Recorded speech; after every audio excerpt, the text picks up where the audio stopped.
This video is about dominating those who identify as male, no matter what their sex is.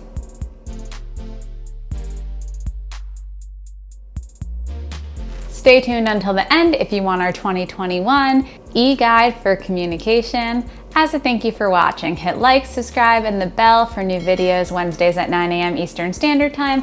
I'm Amanda Pasciucco. I'm a licensed marriage and family therapist, an AASECT certified sex therapist, and I've worked over 15,000 hours with individuals and couples, teaching them about strategies for sexual engagement and communication. Today, we are going to talk about dominance in a healthy way.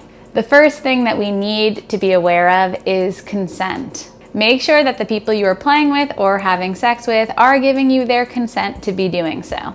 And also be sure to give the person that you're playing with a safe word, like green means good, yellow means slow down or change something up, red means stop the scene.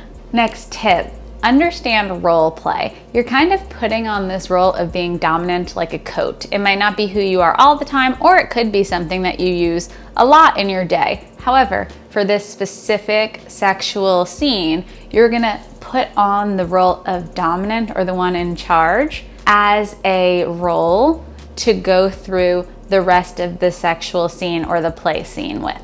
Are you usually into role play? Please comment below.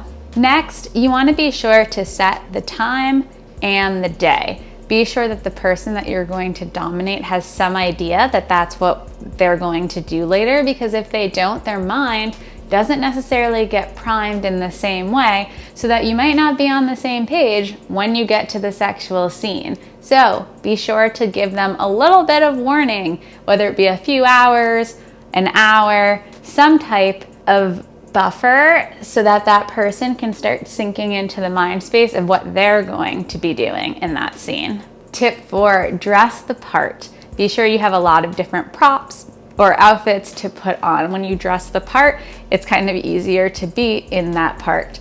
Kind of like when you have dress rehearsal, when you're in a show, it's often easier to get in the mindset when you're dressed for the part and not just showing up in your regular clothes or in your pajamas if you're quarantining.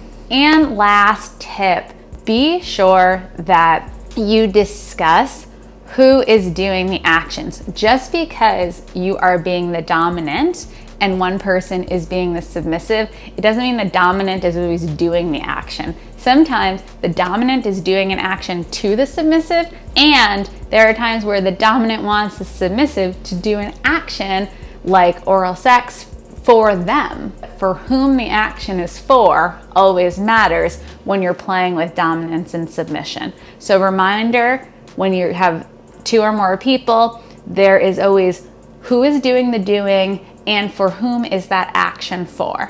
Thank you for staying until the end. If you want to learn more, download our 2021 e-communications guide to level up your communication skills and get the type of pleasure that you actually want. If you like this video, hit like, subscribe, and the bell for new videos Wednesdays at 9 a.m. Eastern Standard Time. I'm Amanda Pasciucco. You can follow me on Facebook, Instagram, Twitter, and YouTube at The Sex Healer or at Amanda Pasciucco. I own a group private practice in West Hartford, Connecticut. We look forward to talking to you and see you next week.